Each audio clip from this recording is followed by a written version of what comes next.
நாளுக்கு முந்தைய நாள் கொண்டாடப்படுகிறது. பண்டிகைக்கு பல்வேறு ஆன்மீக, சமூக மற்றும் சுற்றுச்சூழல் வரவேற்கும் நாள் என்பதை குறிக்கிறது. பழைய பொருட்களை, தேவையில்லாத விஷயங்களை மற்றும் இதயத்தில் உள்ள தொல்லைகளை தொடங்கும் நாளாக இது கொண்டாடப்படுகிறது. 2. பொருட்களை அகற்றி சுகிறோம், அதாவது எரிபொருளாக எரிக்கப்படும் இடங்கள். 3. ஐயனார் வழிபாடு. பல இடங்களில் விளைநில வழிபாடு நடைபெறுகிறது.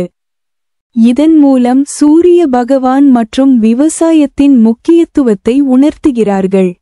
4. வளர்ச்சியின் ஆரம்பம்.